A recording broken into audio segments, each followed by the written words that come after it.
Man. Well, swear him out again. I'll go with Eaton, you. I don't think I should. I got to Stay respond. close, Aaron. Might be. Duke's pal, Ward Bond.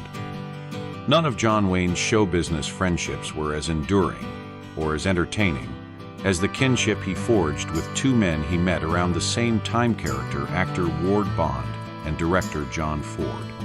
The trio hooked up when Ford, in 1929, hired both Duke and Bond, former teammates on the USC football team, along with other former football players, for small roles in a movie called Salute. Duke's friendship with Ford has received most of the headlines over the years, but that's possibly because it lasted longer. He was as close to Bond as any man he ever met, but unfortunately lost his buddy to a premature death at the age of 57 in 1960. Various versions of how John Wayne's relationship with Bond began have been told. The best known comes from Duke himself, as he wrote it in the unpublished partial manuscript about his life. In the manuscript, Duke wrote that Ford put him in charge of wrangling the football players Ford had hired for Salute. Duke wrote that he initially rejected Bond's participation because he struck me as ugly and a potential discipline problem. Ford found Bond's unruly youthful nature to be pleasantly unpretentious, however, and hired him anyway. Apparently, Bond didn't show up when the cast and crew were preparing to board a train for Los Angeles until the last minute. Duke wrote of this instance that the last player to arrive, an hour late, $1 short, one pocket torn, and a gin bottle hanging out of the other, was Ward Bond. Basically, Bond drove John Wayne nuts on that trip, spending money irresponsibly, getting drunk, and disobeying rules. Ford, however, realized both Duke and Bond had honest, self-effacing natures, so he paired them together, hung out with both of them, and the trio eventually became inseparable. Duke wrote that Ford's decision to have them room together was his idea of a joke. However, over corn whiskey and a few nocturnal escapades, Ward and I became close personal friends, and that friendship lasted until the day Ward died, over 30 years later. It was also a professional collaboration. The two of them appeared together on screen in 22 movies and 2 television shows, starting with the long-forgotten Salute, but continuing into some of the most memorable projects of both of their careers, including Ford's seminal The Searchers, 1956, which made Duke into a permanent star.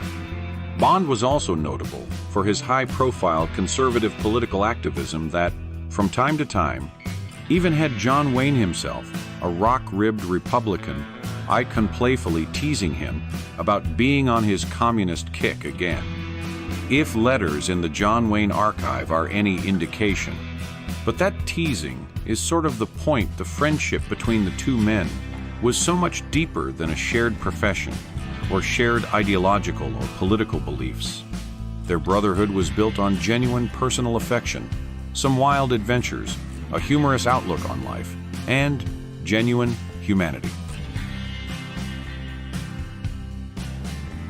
Letters found in the archives are filled with playful ribbing between Wayne and Ford, poking fun at their beloved Bond.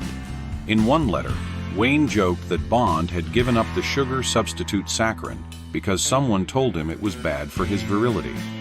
In many of them were ongoing jests about Bond's appearance jokes that had been making the rounds almost since the time the two men first met. Bond, of course, gave as good as he got over those years. In one way, he got the last laugh.